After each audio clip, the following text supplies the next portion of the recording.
আরেকবার বলেন তো আল্লাহু আকবার। বড় কে? আবার বলেন, আরো জোরে বলেন। আর কোন বড় আছে? কোন মেজো, কোন সেজো, কোন ছোট, কোন নোয়া, আর কোন ক্যাটাগরির ছোট বড় কি থাকতে পারে? আসমান জমিনের মাঝে একজন একমাত্র সত্তা, সব থেকে বড়, একমাত্র বড়। জোরে বলেন তিনি কে?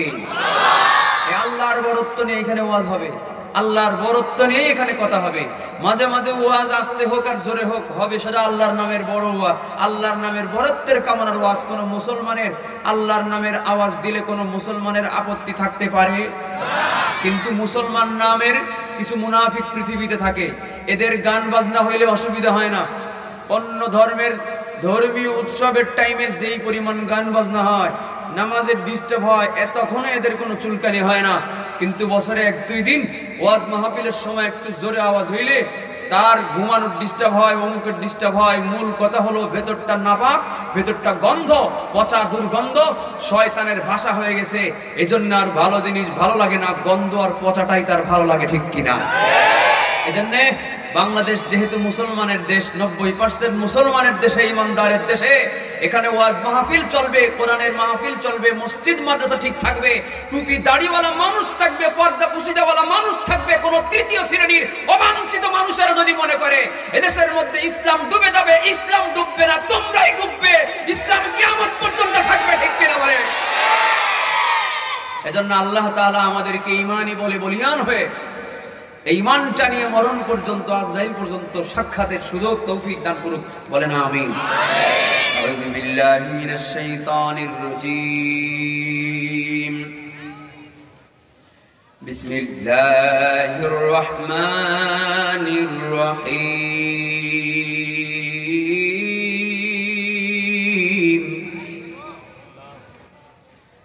قل هل يستوي الذين يعلمون والذين لا يعلمون؟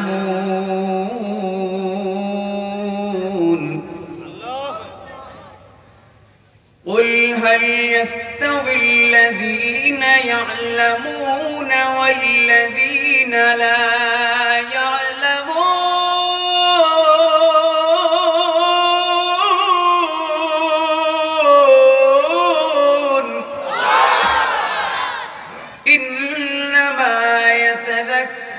أولو الألباب।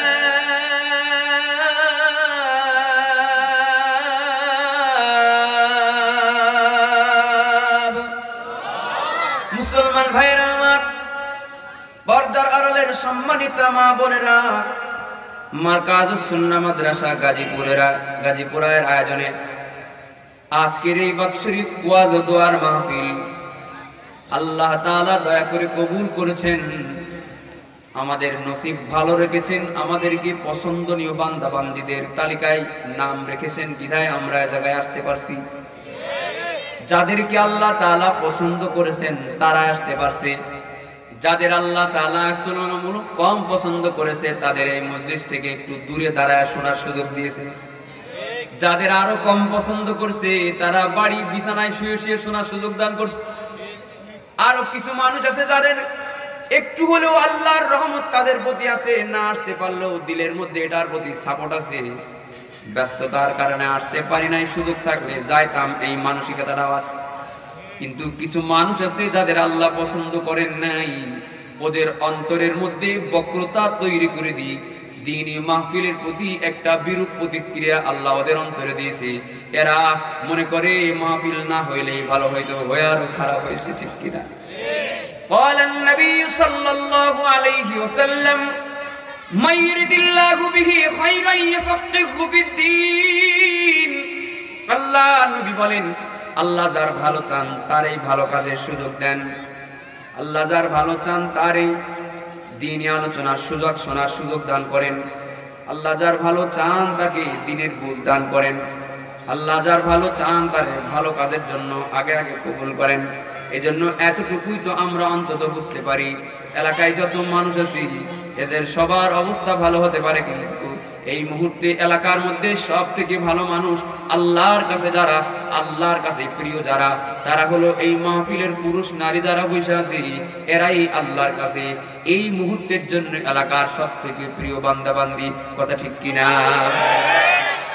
মুসলমানেরা আমার, আগামী বছরও হয়তো এই জায়গায় একটা ওয়াজ মাহফিল হবে। আল্লাহ যদি কবুল করে তাহলে এই জায়গায় আগামী বছর একটা ওয়াজ মাহফিল হবে, দোয়ার মাহফিল হবে। আজকের এই মাহফিলে আমরা ডাইরেক্ট ইনডাইরেক্ট যারাই শ্রবণ করছি, এই মানুষগুলো অনেকেই হয়তো আগামী বছরে এই দুনিয়ায় থাকবো না। এই মানুষগুলো অনেকেই হয়তো আগামী বছরে চাইলো এই মাহফিলে আমরা আসতে পারবো না, কারণ সেদিন আমাদের অনেকের ঠিকানা হয়ে যেতে পারে 3.5 হাত কবর। এজন্য মুসলমানেরা আমার, বহুত মায়ের সন্তান আজকের এই মজলিসের মধ্যে বসা আছে, যে জাহান্নামের আসামি হয়ে বসে আছে, যার নামটা জাহান্নামের আসামির তালিকায় ওঠানো আছে। এ নাফরমান মরতে দেরি, কিন্তু জাহান্নাম আও হুফরাতুম মিন হুফারিন নার, তার কবরটা জাহান্নামের গর্ত হইতে দেরি হবে না।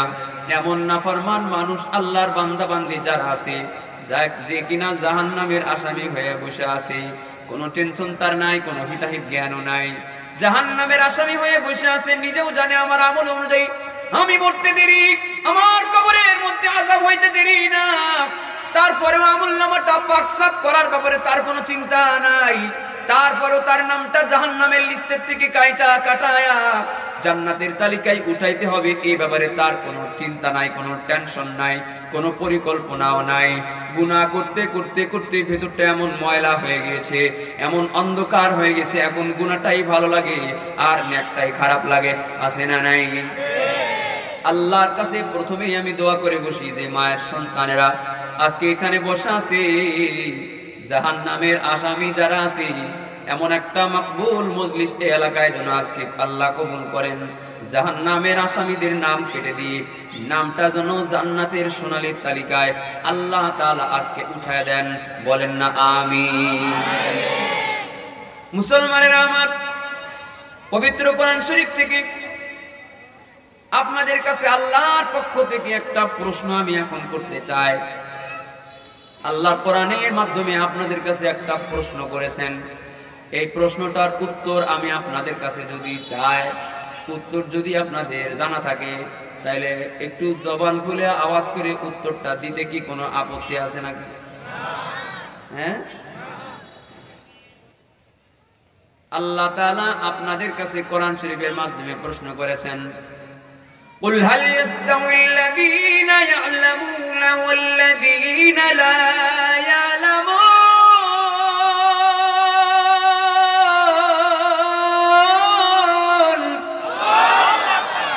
গাজীপুর এলাকার মানুষের আল্লাহ তাআলা আপনার কাছে বলেন, ও মানুষ, বলো তো জ্ঞানী আর মূর্খ মানুষের মর্যাদা কি সমান নাকি? সবাই বলেন। যে কোনো বিষয়ে যিনি জ্ঞান রাখেন আর ওই বিষয়ে যে মূর্খ, ওই জ্ঞানী আর মূর্খের মর্যাদা মান কি সমান না আলাদা?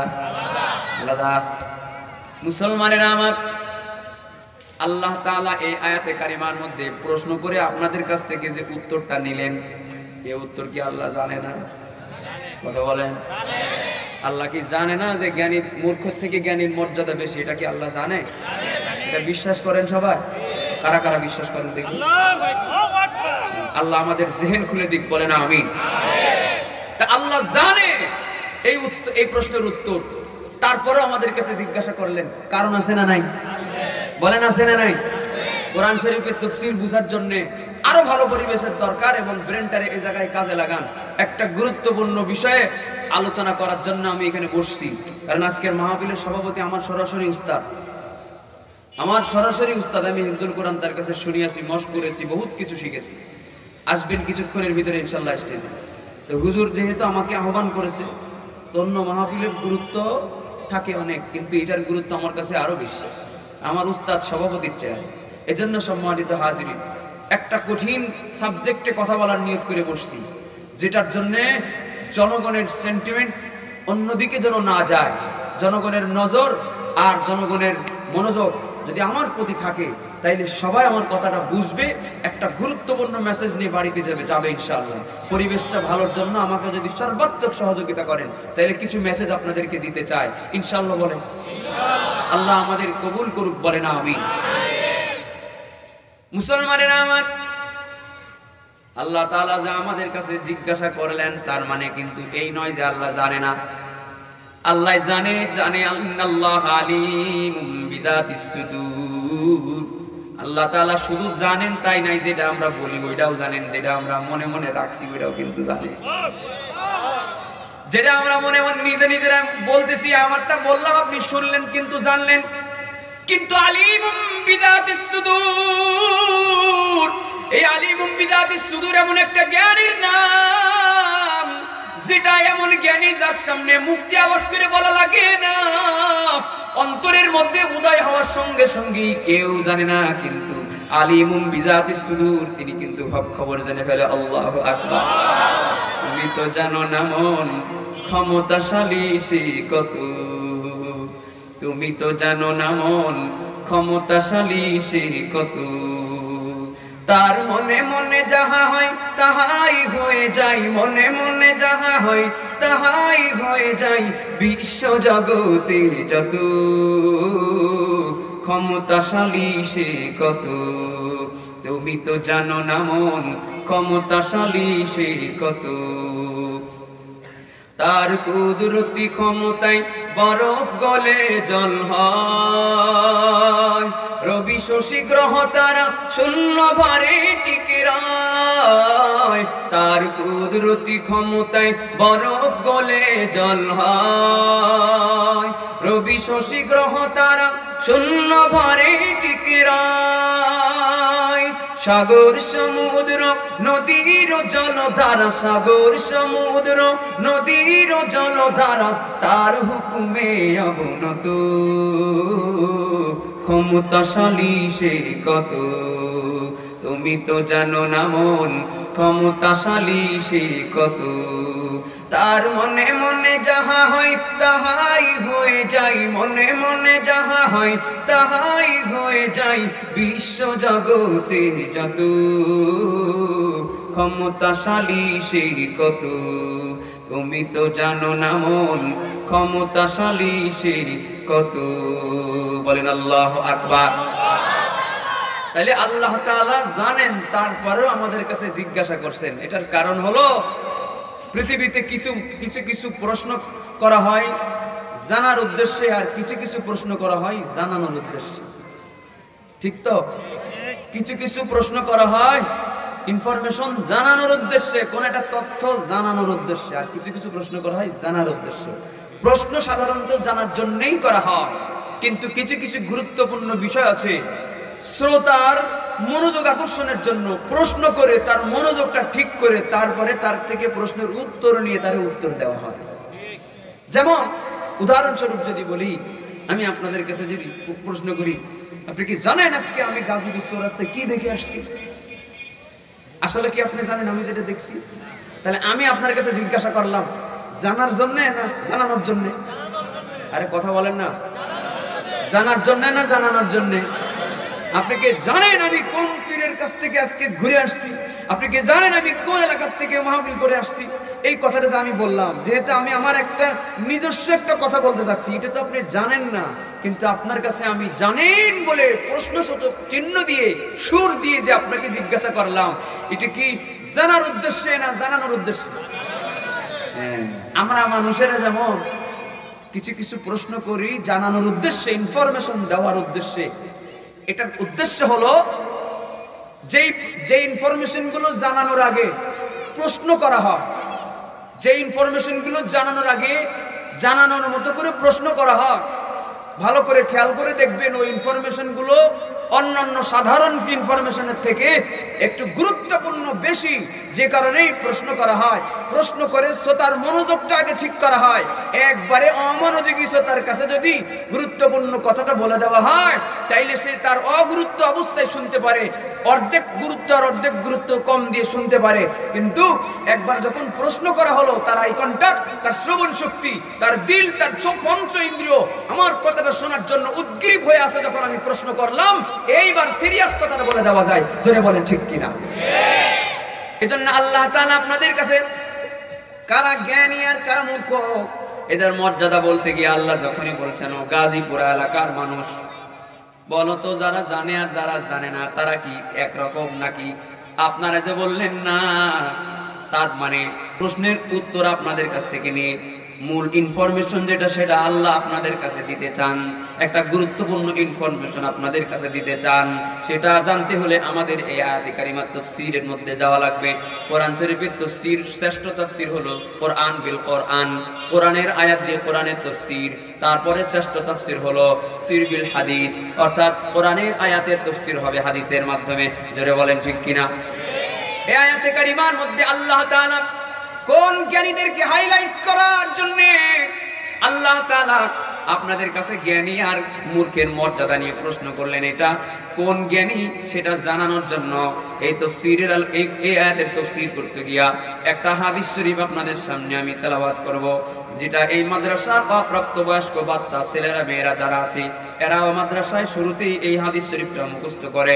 ক্বালান নবী সাল্লাল্লাহু আলাইহি ওয়াসাল্লাম খায়রুকুম মান তাআল্লামাল কুরআন ওয়া আল্লামাহু, আও কামা ক্বালান নবী আলাইহিস সালাতু ওয়াসসালাম।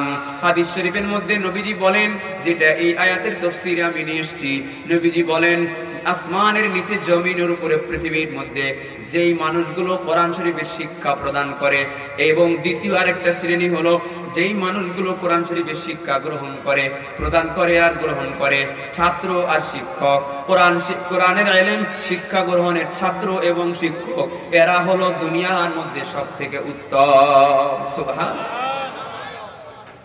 এখন বলেন, আপনার যদি অসুস্থতা হয়, এমবিবিএস ডাক্তার দেখানো লাগবে। এমবিবিএস ডাক্তার কোথায় গেলে পাওয়া যাবে? কোন হাসপাতালে? আশেপাশে আছে না? আচ্ছা, আশপাশের বহুত হাসপাতালে আছে, নাম বললে তাদের বিনা পয়সায় আমি তো বিজ্ঞাপন দেবো না। আশপাশে বহুত হাসপাতাল আছে। তো রোগী হয়ে আপনি ডাক্তারের কাছে গিয়েছেন, গিয়ে দেখেন না সিরিয়াল 35 জনের পরে, ভিজিট হলো 800 টাকা। 800 টাকা ভিজিট দিয়ে 2 ঘন্টা পরে 35 নম্বরের সিরিয়াল আপনার আসলো। এরপরে আপনি ডাক্তারের কাছে গিয়ে বললেন হাল হাকিকাত এই। ডাক্তার আবার কিছু টেস্ট দিবে, টেস্টগুলো নিয়ে আবার 3 ঘন্টা বসে থেকে রিপোর্টগুলো নিয়ে আবার ডাক্তারের কাছে রিপোর্ট দেখাতে আসবেন। ডাক্তার রিপোর্টগুলো দেখে আপনার প্রেসক্রিপশন লেখা শুরু করে। আমার কথা কি ঠিক আছে?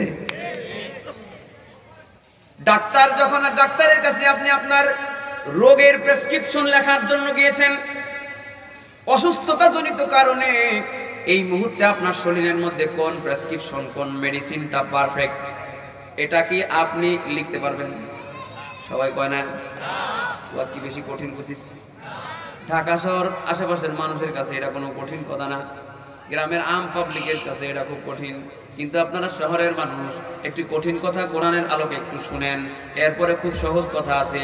আল্লাহ আমাদের বুঝার তৌফিক দিক, শান্ত হয়ে পরিবেশ রাখার তৌফিক দিক, বলেন আমিন। ডাক্তারের কাছে গেলেন, রোগী হইয়া ডাক্তারের কাছে প্রেসক্রিপশন নিতে গেছেন। বলেন তো আপনার শরীরে কোন প্রেসক্রিপশনটা একদম লাগবে, কোন মেডিসিনটা আপনার শরীরের জন্য লাগবে? রোগীর জ্ঞান বেশি না ডাক্তারের জ্ঞান বেশি? ডাক্তারের কাছে গিয়ে যদি বলেন ও ডাক্তার সাহেব দেখেন আপনি কি লিখছেন, প্রেসক্রিপশন নেওয়ার পরে যদি ডাক্তারের বলেন ও ডাক্তার আমার মেডিসিন এটা না প্যারাসিটামল না দিয়ে তো নাপা দিতেন, সমস্যা কি ছিল? নাপা না দিয়ে আপনি এইচ প্লাস দিতেন, এইচ প্লাস না দিয়ে শুধু এইচ জিরো পাওয়ার যেটা আছে ওইটা আপনি দিতেন। ডাক্তার আপনার ওই সময় কি বলবে বলেন? রোগী হয়ে ডাক্তারের থেকে বেশি বুঝো, ঠিক কিনা? তুমি রোগী হইয়াই যদি তুমি প্রেসক্রিপশনের ব্যাপারে মতামত দিতে চাও, তাহলে 800 টাকা ভিজিট দিয়ে আমার কাছে তুমি কেন আসছো? তুমি রোগী হইয়া রোগীর মতো বসে থাকবা, তোমার রিপোর্ট অনুযায়ী আমি যাহা দেখি তুমি তাহা দেখো না। তোমার এই 3.5 হাত বডির মধ্যে কোথায় কি সমস্যা আছে, কি ঘাটতি আছে, এটা আমি দেখছি, তুমি দেখো নাই। কারণ দেখার জ্ঞান আমার মধ্যে আছে, তোমার মধ্যে নাই। দেখার যোগ্যতা আমি অর্জন করছি, এমবিবিএস ডাক্তারি পাস করছি, মেডিকেল সায়েন্স নিয়ে পড়াশোনা করছি, তারপরে কমপক্ষে 7 বছর ইন্টার্নি করছি, এরপরে তুই প্রেসক্রিপশন নিতে বসছি। তাইলে আদার ব্যাপারী হয়ে জাহাজের খবর নিতে আসবা না। সুতরাং আমি ডাক্তার, যেটা লেখি মন চাইলে খাওয়া, না মন চাইলে ছেড়ে যাবা। মতামত দিতে গেলে আমার প্রেসক্রিপশন তুমি পাবা না। জোরে বলেন ঠিক কিনা? তাহলে চিকিৎসা শাস্ত্রের ব্যাপারে ডাক্তারের জ্ঞান বেশি না রোগীর জ্ঞান বেশি? আপনি একটা মিথ্যা মামলায় পড়ে গেলেন, অগ্রিম জামিন নেওয়া লাগবে, চলে গেলেন গাজীপুর কাশিমপুর কারাগারে। আপনার অভিভাবকেরা যদি মনে করে আপনারে আগামী একদিন কোর্টে আপনারে উঠাবে, আপনার অগ্রিম জামিনের দরকার, আপনার জামিন নিশ্চয়তা দরকার, টাকা কোনো ব্যাপার না। এখন আপনার জামিনের জন্য জজ সাহেব আপনার বেকসুর অথবা জামিনের ঘোষণা যে দিবি, এই জজ সাহেবের দেওয়ানোর জন্য আর একটা লোকের সঙ্গে আপনারা মূলত চুক্তি করেন মাধ্যম হিসাবে, তার সঙ্গে একটা লেনা দেনার চুক্তি আপনার হয়। এই লেনা দেনার মাধ্যমে উনি আপনারে বলে দিবে, এই লেনা দেনার মাধ্যমে আগামী কোর্টে যেদিন উঠাবে ওদিন তোমার আসামিনে আমি জামিনের ব্যবস্থা করে দেব। বলেন তো, যেই লোকটার সঙ্গে চুক্তি করলেন ওই বেটার নাম কি? বলেন নাকি? তার মানে আইন শাস্ত্রের ব্যাপারে আসামির জ্ঞান বেশি না উকিলের জ্ঞান বেশি? আসামি যদি জ্ঞান থাকতো তাইলে তো আসামি নিজেই কইতো কোনো উকিল টুকিল লাগবে না, আমি একাই আমার ওকালতি করব। এরকম বহুত আসামিও এদেশে মাঝে মাঝে পাওয়া যায়, যার কোনো উকিল টুকিল লাগে না, নিজেই বহুত আইন সম্পর্কে জানে, আসামি নিজেই নিজের ওকালতি করে। আছে না নাই? মুসলমানেরা আমার, এই যে বিশাল বড় বড় বিল্ডিং আপনারা বানাইতেছেন, নিজের প্ল্যানে যদি আপনি ঘর বাড়ি বানাইতেন তাহলে আবার রানা প্লাজা হবে, ঠিক না? নিজের প্ল্যানে যদি আপনি আপনার ঘর বাড়ি বানান তো আবার রানা প্লাজা হবে। এই ঘর বাড়ির জন্য 200, 300, 500 বছরের একটা মেয়াদ থাকে, আপনি বাঁচেন আর না বাঁচেন, এর জন্য একটা প্ল্যান একজন বেটার কাছ থেকে নেওয়া লাগে। যিনি ঘর বাড়ি বানানোর প্ল্যান দেয় সেই বেটার নাম কি? সবাই বলেন। ঘর বাড়ি কেমনে বানাইতে হয় এই ব্যাপারে ঘরের মালিকের জ্ঞান বেশি না ইঞ্জিনিয়ারের জ্ঞান বেশি? এবার এলাকার মানুষের গলায় যদি আওয়াজ থাকে তাহলে একটা জোরে আওয়াজ দিয়ে বলবেন, কোন রাস্তায় চললে জান্নাতি হব আর কোন রাস্তায় বললে জাহান্নামী হব। এই রাস্তার কথা জনগণের সামনে যারা বলতে পারে সেই লোকদের নাম কি? সবাই বলেন। আবার বলেন। ইঞ্জিনিয়ারের কাছে গিয়ে যদি বলেন, ইঞ্জিনিয়ার সাহেব আমি জান্নাতের রাস্তা পেতেছি, আমার একটু দেখাই দেন, পারবে? বলেন না পারবে? কোন ডাক্তার সাহেবের কাছে গিয়ে যদি বলেন, ও ডাক্তার সাহেব আমি কবরের আযাব থেকে মাফ পাইতে চাই, ঈমানি হালতে মরতে চাই, কোন কিরকম জীবন যাপন করা লাগবে, সিরাতাল মুস্তাকিমের পথ কোনটা আমার একটু দেখাই দেন। বলেন তো 800 টাকার টিকিট দিয়ে ডাক্তারের কাছে গেলে ডাক্তার কি এটা পারবে? উকিল সাহেব পারবে নাকি? জজ সাহেব পারবে নাকি? কারণ আদার ব্যাপারী উনি জাহাজের খবর নিতে পারবে না। যে যাহা জানে সে সে বিষয়ে জ্ঞানী, যে যাহা জানে না সে সেই বিষয়ে জ্ঞান রাখতে পারে না। সুতরাং যে যে বিষয়ে জ্ঞান রাখে সে সেই বিষয়ে কথা বলবে, যে যেই বিষয়ে জ্ঞান রাখে না সেই বিষয়ে যদি কথা বলে তাইলে আদার ব্যাপারী জাহাজের খবর নেওয়ার মতো হবে। সুতরাং এদেশের বহু তেমন পণ্ডিত মানুষেরা আছে, মসজিদের মুসল্লির কাতারে দাঁড়ায়া ইমাম সাহেবরে বলে, ইমাম সাহেব পরিস্থিতি গরম আছে, আপনি এই বিষয়ে কথা বলতে পারেন না। ওয়াজের মঞ্চে বৈশা বক্তারে বলে, হুজুর ওয়াজ এটা বাদ দেন, এটা করেন। ইমাম সাহেবরে বলে, হুজুর ওইটা বাদ দেন, এটা করেন। আপনি কোন ওয়াজ করা লাগবে? আলেমের ভুল ধরতে হলে আলেমই ধরবে, ঠিক কিনা বলেন? জজ ভুল করলো কিনা জজ বলতে পারবে, ডাক্তার ভুল করলো কিনা ডাক্তার বলতে পারবে, আলেম ভুল করলো কিনা আলেম বলতে পারবে। তুমি জাহেলে মুরাক্কাব, তুমি আলেমের ভুল ধরার আগে 14 বছর মাদ্রাসার বারান্দার বোর্ডিং এর ডাইল খেয়ে তোমার আশা লাগবে, এরপরেও তুমি ধরতে পারবা। এছাড়া কোনো আলিমের বক্তব্যে কাউন্টার দেওয়ার যোগ্যতা তোমার অর্জন হয় নাই, ঠিক কিনা? দেশের মধ্যে বিভিন্ন সময় দেখা যায় আলেমরা হক কথা বলে, ভালো কথা বলে, আরে নামাজের মধ্যে কিরাত, সব নামাজের কিরাত কি আস্তে আস্তে নাকি? না কোনটা জোরেও আছে? ফজরের নামাজের কিরাত জোরে না আস্তে? জোহরের নামাজের কিরাত জোরে না আস্তে? নামাজের কিরাত যেমন আস্তেরটা আস্তে বলতে হয় আর জোরেরটা জোরে বলতে হয়, ওয়াজও আস্তেরটা আস্তেই করতে হয় আর জোরেরটা জোরেই করতে হয়। আমরা বক্তারা আর ইমাম সাহেবরা যদি জোরের ওয়াজটা আস্তে আস্তে করি, পিঠ বাঁচানোর ধান্দা করি, কিয়ামতে আল্লাহ তাআলা আগুনের কেচি দিয়ে আমাদেরকে জিহ্বা কেটে দিবে। ওই শাস্তি ভোগ করা, সহ্য করার ক্ষমতা আমাদের নেই। এজন্য আমরা জোরে কথা বলবো, আস্তেরটা আস্তেই বলবো, ঠিক কিনা বলেন? এজন্য আলেমদের সম্মান, আলেমরা বাংলাদেশে কথা বলছিল, কথা বলবে কিয়ামত পর্যন্ত। শুরু হয়েছে মুহাম্মদুর রাসূলুল্লাহ থেকে, বাধাও শুরু হয়েছে আবু জেহেলের থেকে। আজও বাংলাদেশে মুনাফিকরা আছে, খতম আল্লাহ গ্রুপ আবু জেহেলের গোষ্ঠী আছে। আলেম কথা বলবে, ইমাম সাহেব কথা বলবে। কারো যদি সহ্য না করে, মনে করতে হবে টুপি মাথায় থাকতে পারে, দাড়ি থাকতে পারে, মুনাফিকের গোষ্ঠীকে আমরা পরোয়া করি না, টাইম নাই, ঠিক কিনা? সত্যের পক্ষে গান গায় বলে আমি বিদ্রোহী, সত্যের পথে ডাকি বলে আমি বিপ্লবী। সত্যের পক্ষে গান গায় বলে আমি বিদ্রোহী, সত্যের পথে ডাকি বলে আমি বিপ্লবী।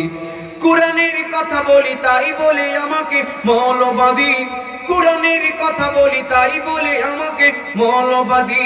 জিহাদের কথা বলি তাই বলে আমাকে জঙ্গিবাদী। আমি বিদ্রোহী, বিদ্রোহী বিপ্লবী মৌলবাদী, কেন জঙ্গিবাদী? বিদ্রোহী বিপ্লবী মৌলবাদী, কেন জঙ্গিবাদী? ঠিক কিনা? জন্মের পরে কানে আজান কি দেয়নি, তুমি মৌলবাদী ছাড়া হওনি। জন্মের পরে কানে আজান কি দেয়নি, তুমি মৌলবাদী ছাড়া হওনি। তবে মরণের পরে জানাজা পড়াবে, মরণের পরে জানাজা পড়াবে, তখন কোথায় পালিয়ে যাবে? বিপ্লবী বিদ্রোহী মৌলবাদী, কেন জঙ্গিবাদী? বিপ্লবী বিদ্রোহী মৌলবাদী, কেন জঙ্গিবাদী? মহিলাদের নিয়ে একটা কথা আছে, কইব? নিষেধ আছে? হ্যাঁ, বেহায়া নারীর এই কেমন কথা, বোরকা দেখলেই মাথায় ব্যথা। বেহায়া নারীর এই কেমন কথা, বোরকা দেখলেই মাথায় ব্যথা। তবে পর্দার কথা যদি বলি, তবে পর্দার কথা যদি বলি, তখন হই আমি ফতোয়াবাজি। বিপ্লবী বিদ্রোহী মৌলবাদী, কেন জঙ্গিবাদী? সত্যের পক্ষে গান গায় বলে আমি বিদ্রোহী, সত্যের পথে ডাকি বলে আমি বিপ্লবী। কোরআনের কথা বলি তাই বলে আমাকে মৌলবাদী, কোরআনের কথা বলি তাই বলে আমাকে মৌলবাদী। জিহাদের কথা বলি তাই বলে আমাকে জঙ্গিবাদী। আমি বিদ্রোহী, বিদ্রোহী বিপ্লবী মৌলবাদী, কেন জঙ্গিবাদী? বিদ্রোহী বিপ্লবী মৌলবাদী, কেন জঙ্গিবাদী? আমার আওয়াজ নেই, কষ্ট করে গা ঘামায় গজল গাইলাম, মার হাওয়া দিতেছে, তা গলাও ভাঙতেছে। কষ্ট পাইছেন? গজল কি আরো হবে মাঝে মাঝে? মার হাওয়া কি আর চেয়ে নেওয়া লাগবে? না আপনার ইচ্ছা করে দিবে? হ্যাঁ, না হাততালি চাইছি আমি? কোনটা চাইছি?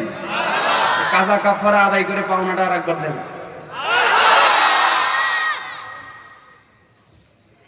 আপনাদের এই মাহফিলের যিনি আজকে প্রধান অতিথি, জনাব আলহাজ কাজী আবু বকর সিদ্দিক, সফল কাউন্সিলর, 50 নং ওয়ার্ড, গাজীপুর সিটি।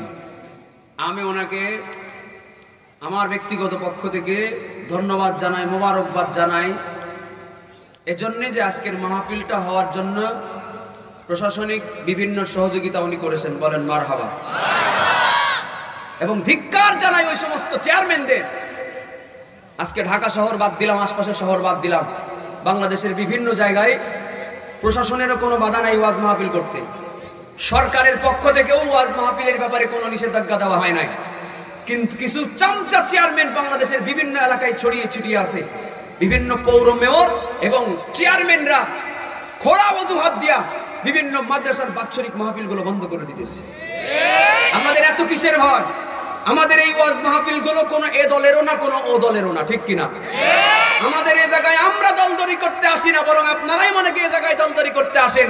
আমরাও তো চাই এটা নির্দলীয় একটা নিরপেক্ষ জায়গা ওয়াজ মাহফিল, এটা ধর্মীয় ভাব গাম্ভীর্য নিয়ে ওয়াজ মাহফিল হবে, রাজনৈতিক প্রভাব মুক্ত হবে, ঠিক কিনা? এজন্য বাংলাদেশের বিভিন্ন জায়গায় যে চেয়ারম্যানের চেয়ারের পাওয়ার দিয়ে ওয়াজ মাহফিল গুলো বন্ধ করে দিতেছে, তাদেরকে ধিক্কার জানাই। একটা মাদ্রাসার বাৎসরিক মাহফিল বন্ধ করা মানে একটা মাদ্রাসাকে অর্ধেক থমকে দেওয়া। একটা ছাত্র হাফেজ হয়েছে, তার বড় আশা আমি মাদ্রাসার বাৎসরিক মাহফিলে হাজার মানুষের সামনে আলেমের হাত দিয়ে বরকতের পাগড়ি নেব। আপনি চেয়ারম্যানের পাওয়ার দিকে আপনি খোড়া বজু হতে যে মাহফিল গুলো বন্ধ করে দিয়েছেন, আপনি কমলমতি হাফেজের জীবনের স্বপ্নকে ম্লান করে দিয়েছেন। বিভিন্ন জায়গায় গ্রামে গঞ্জে একটা মাহফিল মানে একটা মাদ্রাসার অর্থনৈতিক উৎস, সেইগুলোকে আপনার রাজনৈতিক খোরাবাজি হতে বন্ধ করে দিয়েছেন। হ্যাঁ, যদি আমার সরকার বলতো মাহফিল বন্ধ, যদি আমার প্রশাসন বলতো দেশের এমন পরিস্থিতি অবস্থা অবনতি হয়েছে মাহফিল বন্ধ, তাহলে আমরা এই জোরে কথা বলতাম না, কারণ দেশের রাষ্ট্রের আইন শৃঙ্খলার প্রতি আমাদের শ্রদ্ধা রয়েছে, ঠিক কিনা? কিন্তু যখন দেশের থেকে কোনো এখনো ডিক্লার দেওয়া হয় নাই, প্রশাসন থেকে কোনো ডিক্লার দেওয়া হয় নাই, চামচামি করতে গিয়ে এই চেয়ারম্যান আর মেয়রেরা মাহফিল গুলো বন্ধ করতেছে, মনে রাখা লাগবে যে হাফেজের স্বপ্ন আপনি নষ্ট করেছেন। আপনার এই কারণে যদি কোনো মাদ্রাসা স্থগিত হয়ে যায়, বন্ধ হয়ে যায়, অর্থনৈতিক অশান্তিতে পড়ে আল্লাহর আদালতে দাঁড়িয়ে যায় পাওয়ারের লোকদেরকে জবাব দেওয়া লাগবে, ঠিক কিনা? পরিশেষে আবারও এই এলাকার সফল কাউন্সিলর কাজী আবু বকর সাহেব সহ আজকের মাহফিলের বিশেষ অতিথিবৃন্দ যারা আছেন, রাজনৈতিক নেতাকর্মী যারা আছেন, জনপ্রতিনিধিবৃন্দ যারা আছেন, আমি আমার ব্যক্তিগত পক্ষ থেকে তাদের জন্য দোয়া করি, এই ভালো কাজের সহযোগিতা স্বরূপ আল্লাহ তাআলা ওনাদেরকে জাযা খায়ের দান করুক, দুনিয়া আখিরাতে উত্তম প্রতিদান দান করুক, বলেন আমিন। মুসলমানেরা আমার, যে কোনো বিষয়ে যিনি জ্ঞান রাখেন আর যে বিষয়ে জানে না, যে জানে আর যে জানে না, তাদের মর্যাদা কি এক? এখন আপনার যদি কিছু মানুষ আছে বউ তালাক দিয়ে ফেলছে, এমন রাগ হয়েছে, রাগের মাথায় বউর তালাক দেওয়া শুরু করছে, শুরু হয়েছে তো থামাথামি নাই, আছে না নাই? বউ বাদে আরো আরেক মানুষের তালাক দিয়ে ফেলে, বউরা বলে তুই তালাক, তোর মা তালাক, তোর দাদি তালাক, তোর নানি তালাক, তোর 14 গোষ্ঠীতে যত মহিলা আছে সবগুলো তালাক। এরকম বদমেজাজি লোক আছে না নাই? এখন এই লোকের বউ আসলে তালাক হয়েছে কি হয় না, এই মাসালা দেবে কে? মুফতি সাহেব দেবে কে? বলেন না কে? উকিল সাহেব দেবে?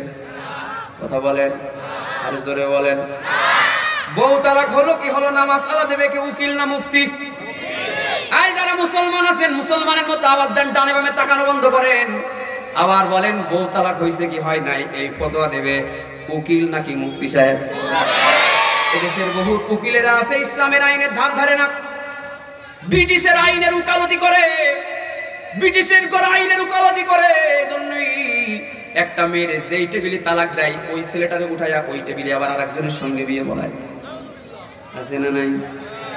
আমাদের শরীয়তে কোনো ইদ্যত পালনের বিধান নাই, আমাদের শরীয়তে কোনো ইদ্যত পালনের বিরতির বিধান নাই, কিন্তু পরিমাণ সময় যে কাটাতে হবে এটার কোনো বিধান নাই। আপনি এখন তালাক দেবেন, এখনই আবার জায়গায় বিয়ে করবেন, বলেন এই বিয়ে কিছুই হয়েছে? সবাই বলেন। এরকম মানুষের জীবন সংশ্লিষ্ট দু একটা উদাহরণ দিয়ে যদি আজকে ওয়াজ করি, তাহলে আপনাদের কি কোনো সমস্যা আছে? এজন্য কলিজার টুকরা মুসলমানেরা আমার, ইমাম আবু হানিফা রাহমাতুল্লাহ আলাইহির নাম শুনছেন আপনারা? হ্যাঁ,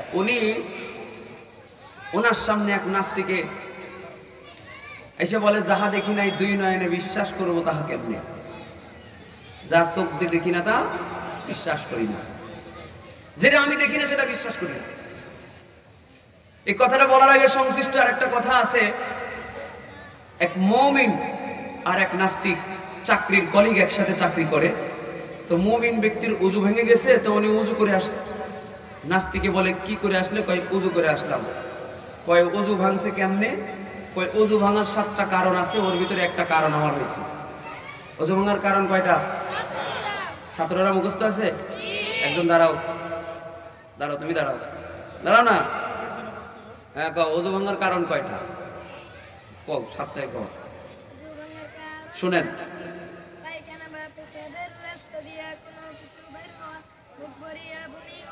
শরীরের ক্ষুদ্রস্থান হইতে রক্ত পুজ বা পানি বাইরে হইয়া ঘরে পড়া, পুত্রের সঙ্গে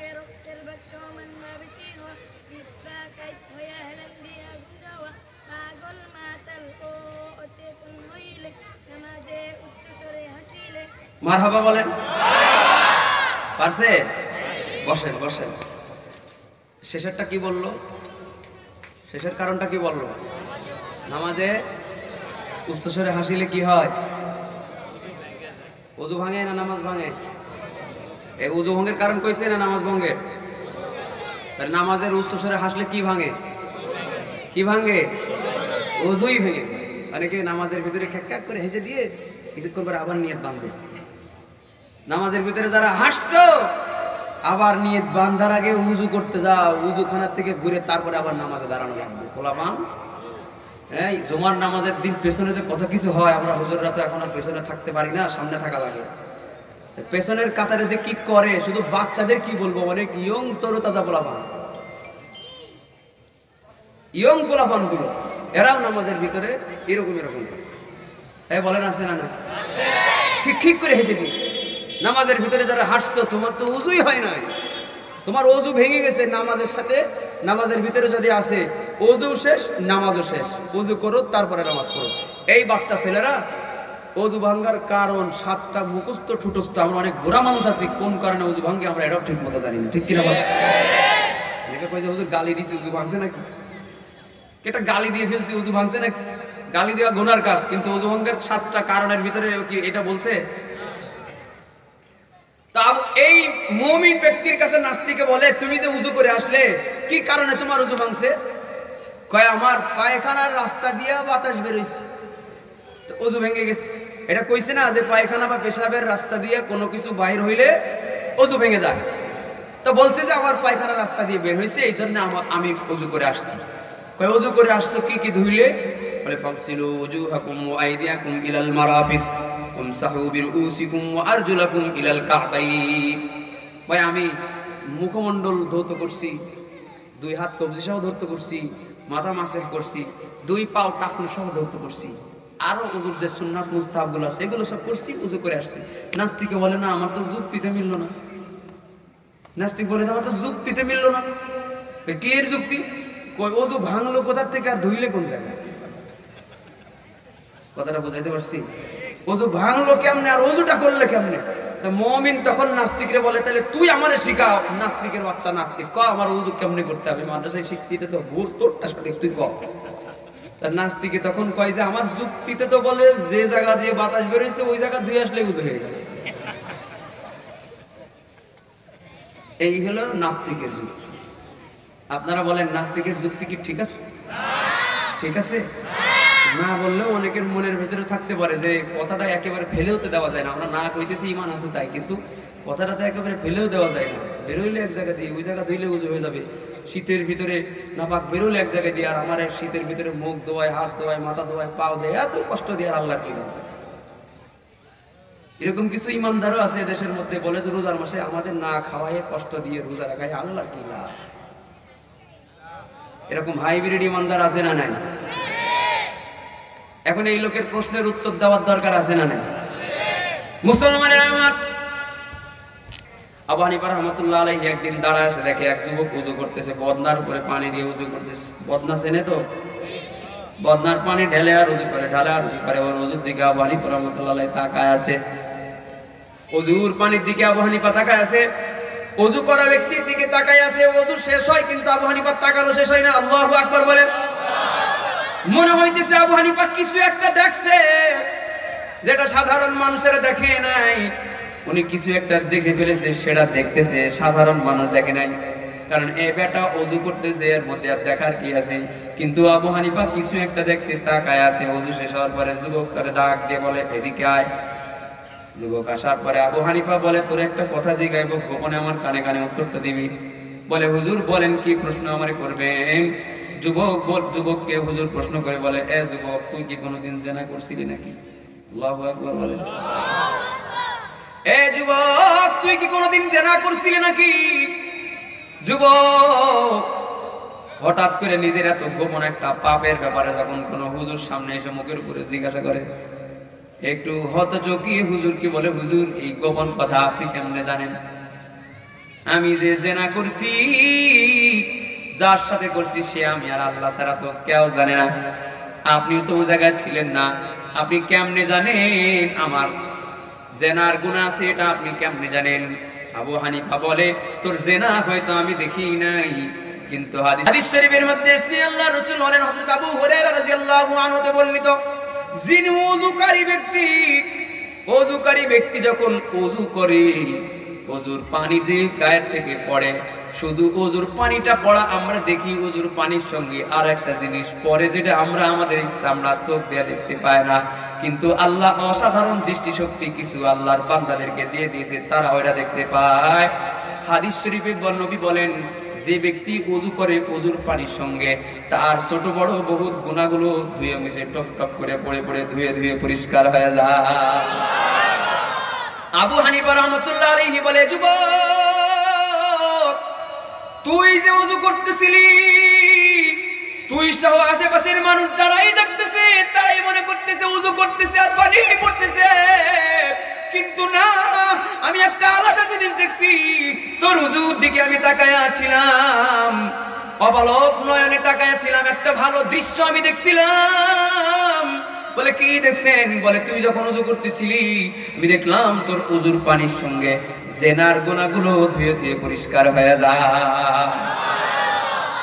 আবু হানিফা রাহমাতুল্লাহ আলাইহির হাদিস, এর এই ঘটনার মাধ্যমে হাদিসের সত্যতা বের হয়ে গেল।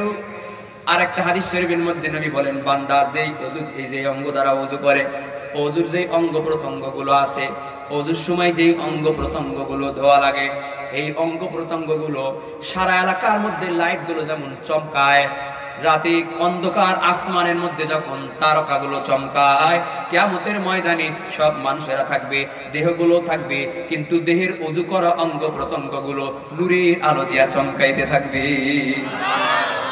আর নবীজি বলেন, কোন আল্লাহর বান্দা যদি ঘুমানোর সময় ওযু করে ঘুমায়, আল্লাহ তাআলা ডান বাম সামনে পেছনে চার মাথায় চারটে ফেরেশতা আল্লাহ তাআলা রেডি রাখে। ওযু করে যেই বান্দা ঘুমাবে এর পাহারা দেওয়ার জন্য চারটা ফেরেশতা সিকিউরিটি গার্ডের দায়িত্বে নিয়োজিত থাকবে। এবং এই ওযু অবস্থায় যদি বান্দা মরে যায়, এই ওযু অবস্থায়, এই ঘুমন্ত অবস্থায় যদি বান্দা মরে যায়, আল্লাহ নবী বলেন, এই বান্দা আল্লাহ তাআলা শহীদের মর্যাদা দান করবে। এবার বলেন তো, যে অঙ্গ দিয়ে নাপাক বের হইছে ওইটা ধোয়া যুক্তিসঙ্গত হইছে না? ওযু যেমনেই ভাঙুক, যেভাবে ইসলামে বিধান করে দিয়েছে এইভাবে ওযু করাটাই আমাদের জন্য কল্যাণকর কিনা? ঠিক কিনা বলেন? এখন নাস্তিকে তো মনে করতেছে যে না, যে জায়গা দিয়ে বের হইছে ওইটা দিলেই হয়ে যাবে, ওইটা যদি ধুইতো তাহলে এই যে অঙ্গ প্রত্যঙ্গগুলো নূরের আলো দিয়ে ফোকাস হবে, এইটা তো আমরা অর্জন করতে পারতাম না। আমরা ওযু করতেছি কিন্তু কবে গোপনে কোন গুনাহ করছি, এই গুনাহগুলো ধুয়ে ধুয়ে ঝরে ঝরে পড়ে যাবে। এই বরকত আর ফজিলত পাবো না। এই বরকত আর ফজিলত পাইতে হলে, দেখতে হলে, এটা বুঝতে হলে দিলের মধ্যে একটা ঈমান লাগে, ঈমানের সঙ্গে কোরআনের একটা আলো নূর লাগে। এইটা থাকলেই দেখতে পারে। কোন নাস্তিকের দৃষ্টিতে দেখতে পাবে না, ওদের চোখ আল্লাহ অন্ধ বানাই দিয়েছে, ঠিক কিনা? যে কোনো কিছু দেখার জন্য যেমন দুটো চোখ আছে, আমরা এই দুই চোখ দিয়ে সব কিছু দেখি, আবার কিছু জিনিস আছে এই চোখ দিয়ে দেখা যায় না। কথা কি ঠিক? আমার ভাষা কি বুঝে? কারা কারা বুঝতেছেন দেখি? আল্লাহু আকবার। আল্লাহ আমাদের বুঝার তৌফিক দিক, বলেন আমিন। বলেন তো, সব কিছু কি চোখ দিয়ে দেখা যায়? এই চোখ দিয়ে কি সব কিছু দেখা যাবে? বলেন তো, এই চশমাটা আমি যে পড়ছি, এই চশমা এই জন্যই পড়ছি, এটার মধ্যে 150 পাওয়ার আছে, এই জন্যই পড়ছি কারণ স্বাভাবিক মানুষের চোখে যে পাওয়ার তার থেকে আমার চোখের পাওয়ার 150 কম, এই জন্যই এই ব্যাকআপটা দিয়ে আমি স্বাভাবিক ব্যালেন্স টানছি। এটা পড়ছি তো শেষ মাথার মানুষ সবার স্পষ্ট দেখি, এটা খুলে ফেলবো তো আমার সামনে ব্লার হয়ে ঝাপসা, কিছু মানুষ পেছনে থাকবে। স্বাভাবিক সহযোগিতা নেওয়ার জন্য আপনার চোখের পাওয়ার কমে গেছে, পাওয়ার বাড়ানোর জন্য এই চশমাটা আমি লাগাইছি। আমার মতো আরো এমন চশমাওয়ালা জায়গায় আছে না নাই? এটা আমার দোস্ত অনেকগুলো জায়গায় আছে। এই চোখ দিয়া, চামড়ার চোখ দিয়া আমরা যেমন সব কিছু দেখি, এটা যেমন সত্য, আর একটা কথাও সত্য যে এই চামড়ার চোখ দিয়া কিন্তু সব কিছু দেখা যায় না, বরং আর একটা জিনিস দিয়ে দেখা লাগে। বলেন তো, বাতাস জীবনে দেখছেন? কে কে দেখছেন? হাত উঁচু করেন। কেউ দেখে নাই? হ্যাঁ, আরে আপনাদের কথা বলছি। হ্যাঁ, আপনারা কেউ দেখছেন? এই চামড়ার চোখ দিয়া সরাসরি বাতাস কি কোনোদিন দেখছেন? অক্সিজেন কোনোদিন দেখছেন? ব্যথা কি কোনোদিন দেখছেন? ব্যথা ব্যথা দেখা যাবে? আচ্ছা যাক, ওইগুলোর কথা বাদ দিলাম। আপনার মাথার পেছনে আপনি কোনোদিন দেখছেন? এই চোখ দিয়া, এই চোখ দিয়া নিজের চোখ কোনোদিন দেখছেন? তাইলে যে নাস্তিকে বলে যাহা দেখি নাই তুই নয়নে বিশ্বাস করবো, তাহা কেমন নাস্তিক? তুই তো অনেক কিছুই দেখিস নাই, ওইগুলা না দেখেও বিশ্বাস করো। আমাদেরকে বেঈমান বানানোর জন্য বলে যাহা দেখি নাই তুই নয়নে বিশ্বাস করবো, তাহা কেমনে? তার মানে বুঝাইতে চায় আল্লাহ দেখি নাই বিশ্বাস করি না, জান্নাত দেখি নাই বিশ্বাস করি না, জাহান্নাম দেখি নাই বিশ্বাস করি না, পরকাল দেখি নাই বিশ্বাস করি না, ফেরেশতা দেখি না, লৌহ কলম দেখি না, লৌহে মাহফুজ দেখি না, বিশ্বাস করি না। এই জন্য নাস্তিক আমাদেরকে মূলত যুক্তি দিয়ে বুঝাইতে চায় যা দেখি না তা বিশ্বাস করি না। আমি বলবো তোমার এই মূর্খের মতো কথা বাংলাদেশের তৌহিদি জনতা বিশ্বাস করতে প্রস্তুত নয়, ঠিক কিনা? কারণ বহুত কিছু আছে যা এই চোখ দিয়ে দেখা যায় না। জ্ঞানীদের মর্যাদা যে আল্লাহ কেন বাড়াইছে সেই কথাটা বলার জন্য আপনাদের সাথে এত কথা। বৃষ্টি হইতেছে নাকি? সমস্যা আছে কোনো? এই বৃষ্টিতে কোনো সমস্যা আছে? বৃষ্টি যদি আর একটু জোরে পড়ে বাড়ি দৌড় মারবেন? আছেন সবাই? হ্যাঁ, যেই কাজের কষ্ট বেশি সেই কাজের কেষ্ট বেশি, যেই কাজের ত্যাগ আর স্যাক্রিফাইস বেশি সেই কাজের পুরস্কার তত মর্যাদা, তত সুস্বাদু। আল্লাহ তাআলা মাহফিলকে কবুল করুক, সাথে আমাদেরও কবুল করুক, বলে না আমিন। গুরুত্বপূর্ণ কথাটা আমার কিছুক্ষণের ভিতরে শেষ হবে, আমি শেষ পর্যায়ে। মুসলমানেরা আমার, এই চোখ দিয়ে যেমন সব কিছু দেখা যায় না, কিছু জিনিস দেখার জন্য আর একটা দেখার যন্ত্রের প্রয়োজন, সেটার নাম হচ্ছে আকল। আকল নামক একটা যন্ত্র আমাদের ভেতরে আছে, ওই আকল দিয়ে দেখা লাগে। কথা কি ঠিক? আকল দিয়ে বাতাস দেখা যায়, আকল দিয়ে ব্যথা দেখা যায়, আকল দিয়ে বাতাস দেখা যায়, আকল দিয়ে ব্যথা দেখা যায়, আকল দিয়ে অদৃশ্য বহুত কিছু দেখা যায়। এই জন্য আকল দিয়ে আমরা জান্নাত দেখি, আকল দিয়ে আমরা জাহান্নাম দেখি, আকল দিয়ে আমরা আল্লাহ দেখি, আকল দিয়ে আমরা রসুল দেখি। তবে আমি আকল দিয়ে আল্লাহ রসুল জান্নাত জাহান্নাম দেখলাম, তুমি আকল দিয়ে আল্লাহ রসুল জান্নাত জাহান্নাম দেখতে পাও নাই। কেন পাও নাই জানো? কারণ আমার আকলের সঙ্গে আর একটা জিনিস আছে যেটা তোমার সাথে নাই। এই কথাটার ব্যাখ্যা হলো, খালি চোখে আমরা কিছু দেখি না, চোখের সামনে কিন্তু একটা আলো লাগে। দিনের বেলায় সূর্যের আলো থাকে বলে দেখি, রাতের বেলায় লাইটের আলো থাকে বলে দেখি। রাতের বেলায় যদি লাইটের আলো নাই, চোখ ভালো আছে কিন্তু আমরা দেখতে পারবো? তার মানে বোঝা গেল চোখ আর একটা আলো ছাড়া দেখতে পারে না। কথা কি ঠিক? এই কথাটা বুঝছে কি সবাই? চোখ যেমন আর একটা আলো ছাড়া দেখতে পারে না, আর একটা আলো যতটুকু লাগে চোখ ততটুকু পরিমাণ দেখে। লাইট যত দূর চোখ দেখবে তত দূর, লাইটের পরে অন্ধকার, ওই জায়গায় আমরাও আর দেখতে পাই না, কারণ সামনে লাইট নাই, তাই আমরা দেখি না। তার মানে চোখের সামনে যেমন আলো চোখ দেখবে তেমন, ঠিক কিনা বলেন?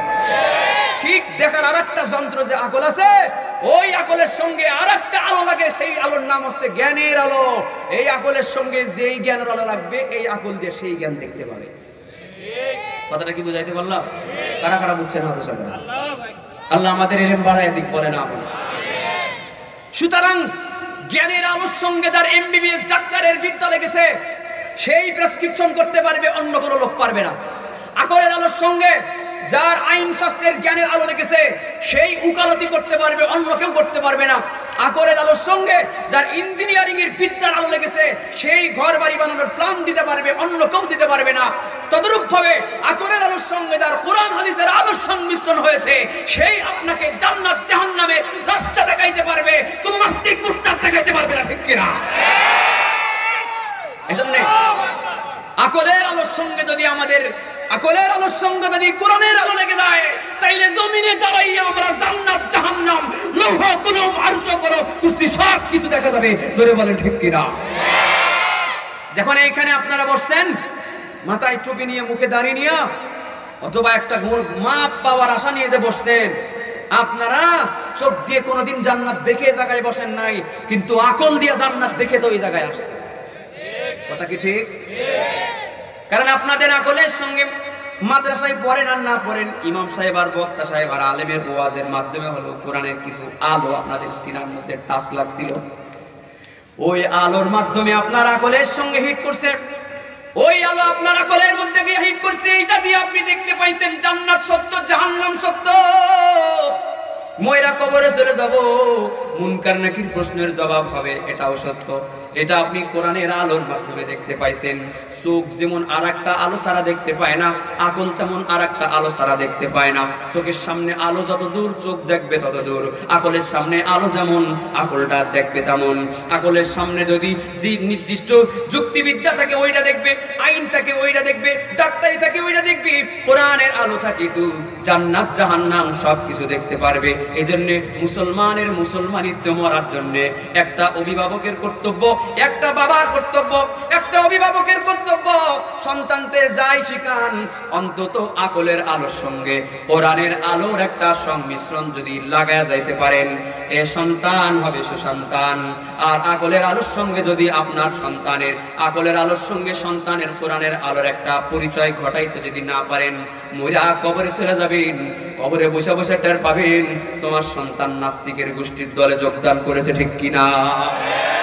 কারণ আমাদের দেশে একটা তৃতীয় শ্রেণীর মানুষ আছে যারা বলে যা দেখি না তা বিশ্বাস করি না, মানুষ বান্দরের বাচ্চা। নাউযুবিল্লাহ কোন? আমরা কি পশুর বাচ্চা না আদমের সন্তান? বাবা আদমের সন্তান আমরা। ওয়ালাকাদ কাররামনা বনি আদম। আল্লাহ তাআলা আমাদেরকে শ্রেষ্ঠত্বের মর্যাদা দিয়েছেন, এটা নিয়েই আমরা খুশি আছি। আমরা আশরাফুল মাখলুকাত হয়েছি, এটা নিয়েই আমরা খুশি আছি। যেই মানুষেরা নিজেদের নামটা মানুষত্বের কাতার থেকে ক্যান্সেল করে দিয়েছে তাদের গুণের কারণে, তারাই শুধুমাত্র পশুর সন্তান হতে চায়। কারণ আল্লাহ তাআলা কোরআন শরীফে বলেন, লাহুম কুলুবুন লা ইয়াফকাহুনা বিহা ওয়া লাহুম আ'য়ুনুন লা ইবসিরুনা বিহা ওয়া লাহুম আযানুন লা ইয়াসমাউনা বিহা উলাইকা কাল আনআমি বাল হুম আদাল। পৃথিবীর জমিনে কিছু মানুষ আছে যার চরিত্রটা পশুর থেকেও নিকৃষ্ট। কারণ চোখ আছে দেখে না, কান আছে শোনে না, কলব আছে কিন্তু কলবটা দিলের ভাবার কাজে লাগায় না। আল্লাহ বলছেন এই মানুষগুলো পশুর থেকেও নিকৃষ্ট হয়ে গিয়েছে। পশু একরকম ভালো আছে, পশুর থেকেও নিকৃষ্ট। এজন্যই আমরা দেখতে পাই যে বাবা হিসাবে নিজের সন্তানের বউকে নিয়ে আরেকজনে হাত ধরে পালিয়ে চলে যায়, ভাইপোই তার চাচিকে নিয়ে পালিয়ে চলে যায়, সন্তান তার সৎ মাকে নিয়ে পালিয়ে চলে যায়, ঠিক কিনা ধরে বলে? তার মানে হলো চোখ আছে দেখে না, কান আছে শোনে না, দিল আছে হবে না। এরকম আকাম কুকাম করা মানুষ যারা বউয়ের অধিকার দেয় না ঠিক মতো, মায়ের অধিকার দেয় না ঠিক মতো, বাবাকে সম্মান করতে ব্যর্থ হয়, হালাল হারামে তমিজ করতে ব্যর্থ হয়, এই মানুষগুলোই মূলত পশুর থেকেও জঘন্য হয়ে গেছে। এই পশুর থেকেও জঘন্য মানুষগুলোই আমাদের সমাজের সন্তানদেরকেও পশু বানাইতে চায়। তোমরা তোমাদের কুকামের কারণে পশু হয়েছ, আমরা আমাদের কুকাম দিয়ে পশু হতে চাই না। আমরা আশরাফুল মাখলুকাতের মর্যাদা নিয়ে থাকতে চাই। আমাদের বাচ্চাদেরকে আমরা কোরআনের আলো শিখাই মরতে চাই। এরা আমাদের কবরের পাশে দোয়া করবে, এটাই আমরা কামনা করি। নাস্তিকের পশুত্ব থিওরি আমরা ডাস্টবিনের মধ্যে নিক্ষেপ করলাম। আইরে সাদের দুনিয়ায় মানুষ পাওয়া বড় দায়, মানুষ দেখতে চল হয়ে এবার জাদু ঘরে যাই সবাই। আইরে সাদের দুনিয়ায় মানুষ পাওয়া বড় দায়, মানুষ দেখতে চল হয়ে এবার জাদু ঘরে যাই সবাই। মানুষ দেখতে চল হয়ে এবার জাদু ঘরে যাই সবাই। চেহারাটা দেখতে ভালো, পোশাকটাও চমৎকার, অন্তরে তার কালি ভরা, কাজটা বড় কদাকার। চেহারাটা দেখতে ভালো, পোশাকটাও চমৎকার, অন্তরে তার কালি ভরা, কাজটা বড় কদাকার। এই মানুষের ভিড়ে আজি, এই মানুষের ভিড়ে আজি আসল মানুষ নাই রে নাই। মানুষ দেখতে চল হয়ে এবার জাদু ঘরে যাই সবাই। হাইরে সাদের দুনিয়ায় মানুষ পাওয়া বড় দায়, মানুষ দেখতে চল হয়ে এবার জাদু ঘরে যাই সবাই। শিক্ষার জোরে ডিগ্রির ভারে সাগিবের মাজা বাঁকা, মুচকি হেসে সব অফিসে নেই যে ঘুষের টাকা। শিক্ষার জোরে ডিগ্রির ভারে সাগিবের মাজা বাঁকা, মুচকি হেসে সব অফিসে নেই যে ঘুষের টাকা। শিক্ষিত এই মানুষকে, শিক্ষিত এই মানুষকে কেমনে মানুষ বলা যায়? মানুষ দেখতে চল হয়ে এবার জাদু ঘরে যাই সবাই। মানুষ দেখতে চল হয়ে এবার জাদু ঘরে যাই সবাই। হাইরে সাদের দুনিয়ায় মানুষ পাওয়া বড় দায়, মানুষ দেখতে চল হয়ে এবার জাদু ঘরে যাই সবাই।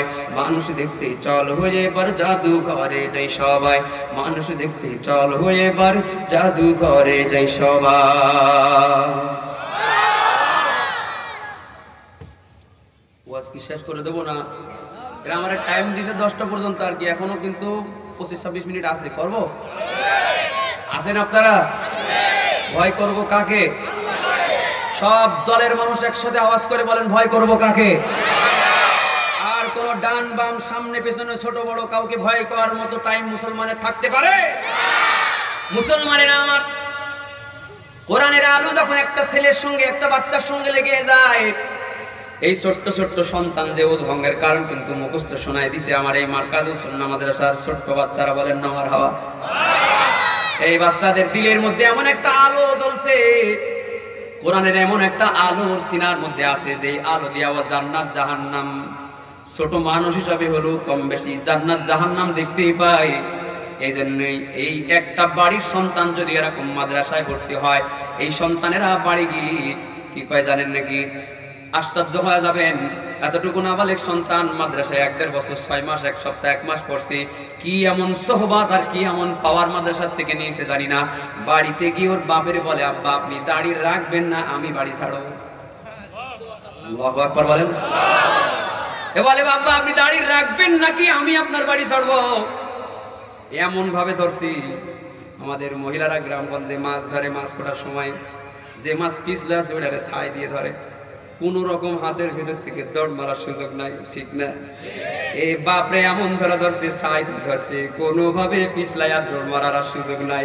ছেলে বাঁচাইতে হলে তোমার আজকে ভালো হওয়া লাগবে। আল্লাহু আকবার। মারে বলে, ও মা, হিন্দি সিরিয়ালের ডিসলাইনটা কি কাটবা? পর্দা করা কি শুরু করবা না তোমার হাতের খাওয়াটা বন্ধ করবো? আল্লাহু আকবার। এমন ধরছি, বাপেরও সোজা হওয়া লাগবে, মায়েরও সোজা হওয়া লাগবে। এমন ধরছে, বড় ভাইটারে বলবে তুই ভালো হবি না, আমি আবার আগের মতো খারাপ হয়ে যাবো। ভাই তুই ভালো হবি না, আমি আবার আগের মতো খারাপ হয়ে যাবো। ভাই বড় ভাই যত খারাপই হোক, ছোট ভাই খারাপ হোক, এটা কি চাইবে? হ্যাঁ, বড় ভাই সোজা। বোনের কাছে গিয়া ভাইরা মাঝে মাঝে হেরে যায়। বোনের কাছে গিয়ে যখন বলে, বোনে বলবে, এই তুই কত বড় হুজুর, 2 দিন মাদ্রাসায় কি বড় হুজুর হয়েছে? বড় বোনরে ওয়াজ শোনাইতে আসে।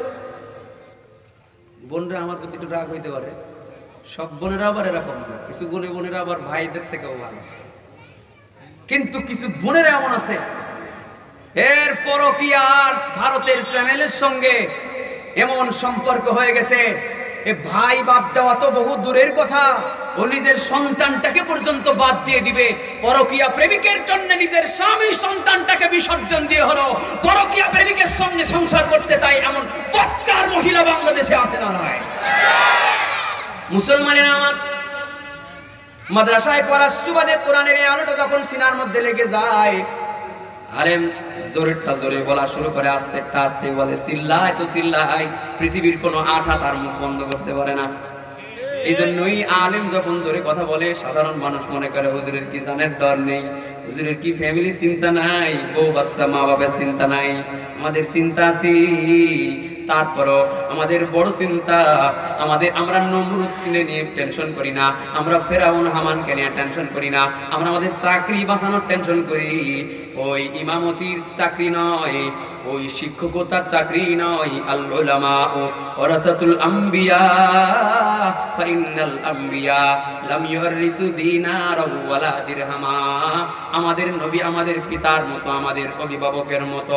নবী বলেন, জামানার ওলামায়ে কেরাম হলো আমি নবীর সন্তান, আমার প্রতিনিধিদের মতো। আমার প্রতিনিধি হিসাবে ওলামায়ে কেরাম কাজ করবে। কিয়ামত পর্যন্ত আলেমদেরকে আমি একটা চাকরি দিয়ে দিলাম, নবুয়তের চাকরি করবা তোমরা, নবীর মর্যাদা পাবা না, কিন্তু নবীর কাজ তোমরা কিয়ামত পর্যন্ত করবা। সুবহানাল্লাহ। এই যে চাকরি মাথার উপরে নিয়ে আমরা বসে আছি, এখন চাকরি বাঁচানো লাগবে আমার। তোমার সামনে জোরে কথা বললে তুমি রাগ হও না, খুশি হও, আমার ভাবার টাইম নাই। তোমার সামনে কথা বললে মিষ্টি লাগলো না, তিতা লাগলো না, ঝাল লাগলো না, শুকা লাগলো, দেখার টাইম নাই।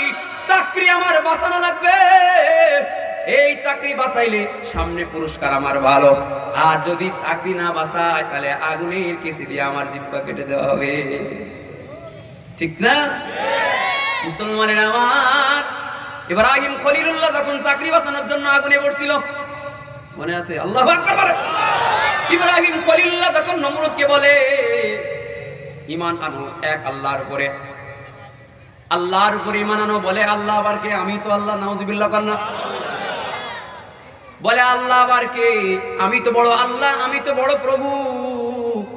নমরুদের কথা শোনা ইব্রাহিম নবী বলে, তুমি আল্লাহর উপরে ঈমান আনো, আমি হচ্ছি আল্লাহর রাসূল। তুমি পড়ো লা ইলাহা ইল্লাল্লাহ, ইব্রাহিম খলিলুল্লাহ।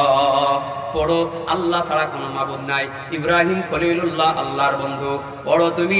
নমরুদ পড়ে নাই, বরং নমরুদ যে ওয়াহদানিয়তের দাওয়াত দিয়েছিল, রিসালাতের দায়িত্ব কাঁধের উপরে বহন করে, এটার জন্য নমরুদ বলে, ইব্রাহিম তুমি ভালো হয়ে যাও, এ কাজ বন্ধ করে দাও। এ কাজ যদি বন্ধ না করো, কঠিন অগ্নিকুণ্ডে তোমারে ফেলানো হবে। আল্লাহু আকবার বলেন না? আপনার সামনে যদি কেউ কালকে বলে, এই দাড়ি কাটো, সন্ধ্যা পর্যন্ত টাইম দিলাম, সন্ধ্যার পরে যদি দাড়ি না কাটো তাইলে তোমার আগুন দিয়ে পোড়ায় মেরে ফেলা হবে, কাটবেন? কাটবেন? যদি না কাটেন আপনি ইব্রাহিমের দলের লোক, আর যদি কাটা ফেলেন তাইলে আপনি নমরুদের দলের লোক। কিন্তু আমার এই কথা ওয়াজের মঞ্চে বসে আপনারা যদি আমার পক্ষে সায় দিয়েছেন, তাওহীদের পক্ষে, এদেশের বহুত মানুষ আছে দাড়িওয়ালা মানুষ, হঠাৎ করে দাড়ি নাই, ভাই দাড়ি কাটলি কেন? কয় চাকরির জন্য পাসপোর্ট জমা দিছি তো, বিদেশ যাওয়ার জন্য পাসপোর্ট জমা দিছি তো, পাসপোর্টে দাড়ি ছিল না, এখন দাড়ি, বিদেশ যাওয়ার জন্য দাড়ি কাটছি, যে আবার রেখে দিব, নেমো খারাম কপাল পড়া। তোর ওই আবার এক মুষ্টি দাড়ি হওয়া পর্যন্ত তোর হায়াতের কোনো গ্যারান্টি নাই, এর মধ্যে মরে গেলে তোর বেঈমান নবীর সুন্নাত বিদ্বেষী হয়ে মরা লাগবে, টেনশন নাই। চাকরির জন্য নবীর সুন্নাতের মধ্যে কর্তন করতে পারে, এই মানুষটা ইব্রাহিমের দলের নয়, এই মানুষটা নমরুদের গোষ্ঠী, কোনো সন্দেহ নাই।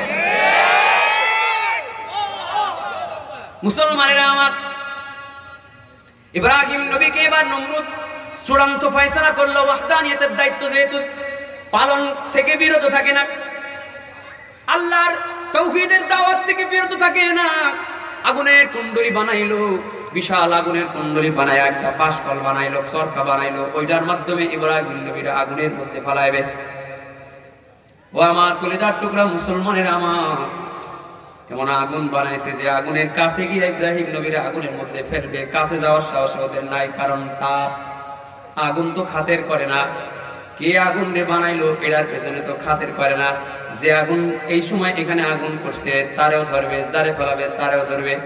এই জন্য যারা আগুন বানাইছে ওরাও কাছে যাইতে পারে না, তো একটা চরকা বানাইছি, একটা চরকা বানাইয়া ইব্রাহিম নবীর আগুনের মধ্যে ফালানোর জন্য। চরকা চিনে? ঢেকি চিনে? গ্রামে ঢেকি আছে না? ঢেকি এক পাশে পাড়া দেয় আর এক পাশে আটা পিসে, এটা কি করে? ঠিক আছে, তাহলে আপনাদের সাথে মিল আছে। এই ঢেকির মধ্যে একটা চরকা বানাইছে, এক পাশে ইব্রাহিম নবীকে বান্ধব, আর এক পাশে এরকম পাড়া দিলেই ইব্রাহিম নবী উঁচা হয়ে যাবে, আগুনের মধ্যে ফালানো সহজ হয়ে যাবে। ষড়যন্ত্রের মাধ্যমে, সরকার মাধ্যমে ইব্রাহিম নবীর একমতাই বানছে, এই পাশ থেকে উঁচা করে ফালাইবে। কিন্তু ইমানদার মুসলমানেরা, কলিজার মধ্যে যদি ইমানের আওয়াজ থাকে তাহলে একটা জোরে আল্লাহু আকবার দেওয়ার জন্য আপনাদেরকে এখন রেডি হওয়া লাগবে। সরকার এক মাথায় ইব্রাহিম নবীরে বানছে, এই পাশ থেকে পাড়া দেয়, কিন্তু সরকার তো উঁচু হয় না। বড় বড় পালোয়ানরাও সরকার চাপ দেয়, কিন্তু ইব্রাহিম নবীরে উঁচু করার ক্ষমতা এক পালোয়ানেরও হয় নাই।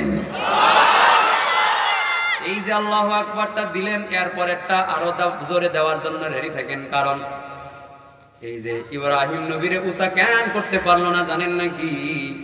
কারণ ইব্রাহিম নবী যে জায়গায় ইব্রাহিম নবীরে বানছে, এমন একটা ওজন আল্লাহ ও জায়গায় দিছে যেটা উঁচা করার ক্ষমতা কোনো পালোয়ান নমরুদের গোষ্ঠীর নাই। কারণ ওই জায়গার মধ্যে আল্লাহ তাআলা আল্লাহর ফেরেশতা রাসূল মালায়েকা জিবরাইল আলাইহিস সালামকে বসায় দিয়েছে। জিবরাইল বসা পড়ছে, এজন্য বেঈমানেরা কেউ উঁচা করতে পারে না। সারা দুনিয়ার বেঈমানেরা মিলে কি জিবরাইলের একটা ডানার একটা পশম উঁচু করার ক্ষমতা রাখে? পারে নাই, পারে নাই।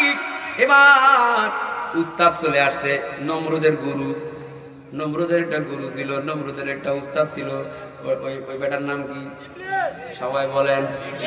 ইবলিস চলে আসছে। ইবলিস এবার এলহাম নিয়ে চলে আসছে, ও নমরুদ, তুমি সহ চাটিবুটি সব নিয়ে যদি ওই জায়গায় ওঠো, তারপর উঁচা করতে পারবে না, কারণ জিবরাইলের একটা পশম উঁচা করার ক্ষমতা তোমার গোষ্ঠীর নাই। আল্লাহু আকবার।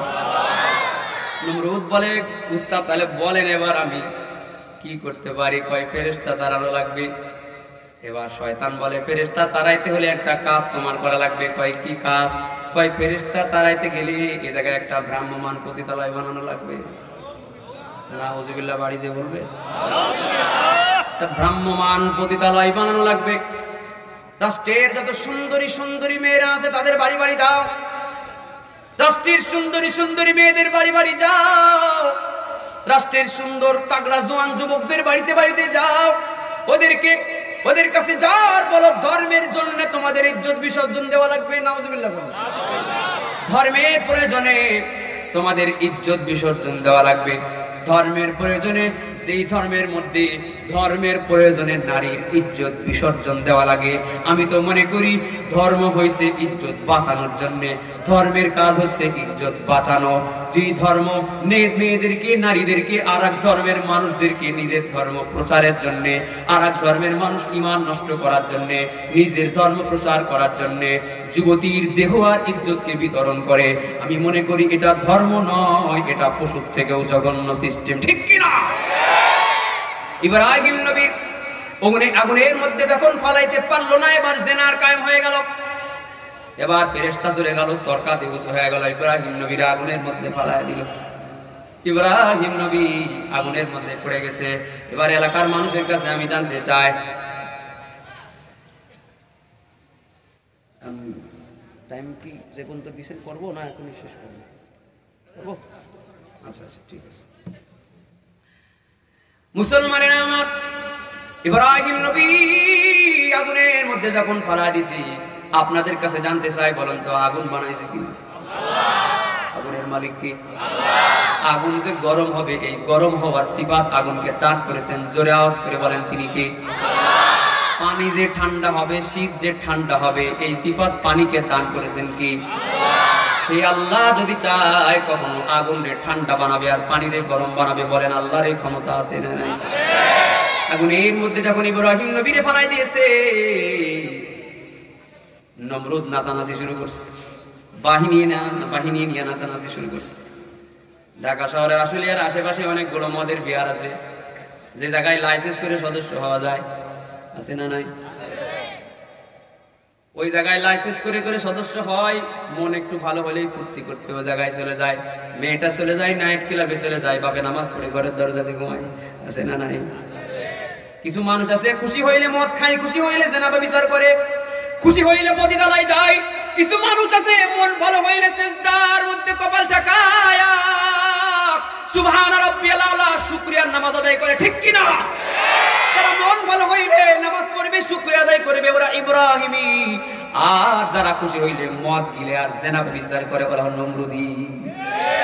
ইব্রাহিম নবীরে ফালাই দেনা জানাসি খুশি পালন করে। এক সামসা এসে নবীরে বলে, নমরুদে বলে, ও নমরুদ রাজা মহাশয় মহারাজ, এত খুশি হওয়ার কিছু নাই, এত আনন্দ প্রকাশ করার কিছু নাই, কারণ আপনি যে মনে করতেছেন আগুনের মধ্যে ইব্রাহিম পুড়ে মরে গেছি, আমি তো আর একটা জিনিস দেখছি, আপনার নাচানাচি এখন বন্ধ হয়ে যাবে।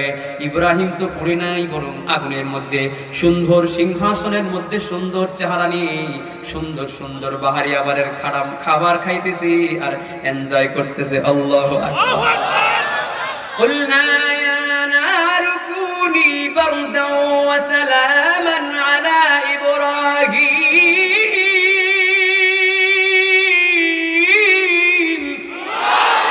আল্লাহ তাআলা আগুনকে বলেন, আগুন কুনি বারদান, আমার ইব্রাহিমের জন্য হয়ে যাও ঠান্ডা।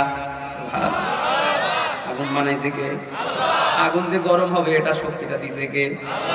সেই আল্লাহ। এবার আগুনের প্রতি ফরমান দিয়ে বলেন, আগুন তুই সবার জন্য গরম, শুধুমাত্র এই মুহূর্তে আমার ইব্রাহিমের জন্য হয়ে যাও ঠান্ডা। এমন ঠান্ডা যদি হয়ে যায় যে ফ্রিজের মতো ঠান্ডা হয়ে গেল, তাহলে তো ইব্রাহিম নবী আগে আগুনে পড়ে যাইতো, এবার তো ঠান্ডায় জমে যাবে। এই জন্য কত সেন্টিমিটার কম ঠান্ডা হবে এটাও আল্লাহ বলে দিয়ে বলেন, কুনি বারদান, হয়ে যাও শান্তিদায়ক ঠান্ডা। প্রচন্ড রোদের মধ্যে, চৈত মাসের রোদের মধ্যে গা ঘামায়া এসি রুমের মধ্যে এসির বাটনটা যদি একদম 16-17 পর্যন্ত নামায়া একেবারে কুল ওয়াটার বানায়া ঠান্ডা রুমের মধ্যে ঘরমাক্ত শরীর নিয়ে যদি কেউ প্রবেশ করে, বলেন ভালো লাগে না খারাপ লাগে? এরকম ঘামওয়ালা ব্যক্তি এসি রুমের মধ্যে গেলে যেমন একটা ওয়েদার পাওয়া যায়, গরম আগুনটারে ইব্রাহিম নবীর জন্য আল্লাহ তাআলা ওইরকম শান্তিদায়ক ঠান্ডা বানায় দিয়েছে। সুবহানাল্লাহ। ইব্রাহিম তোমার নবী ছিল, নমরুদে আগুনে ফেললো। ইব্রাহিম তোমার নবী ছিল, নমরুদে আগুনে ফেললো। আগুন হইল ফুল বাগিচা, পশম কেন জ্বলল না? আগুন হইল ফুল বাগিচা, পশম কেন জ্বলল না? মাওলা তোমার লীলা খেলা কেউ বোঝে না। আল্লাহ তোমার লীলা খেলা কেউ বোঝে।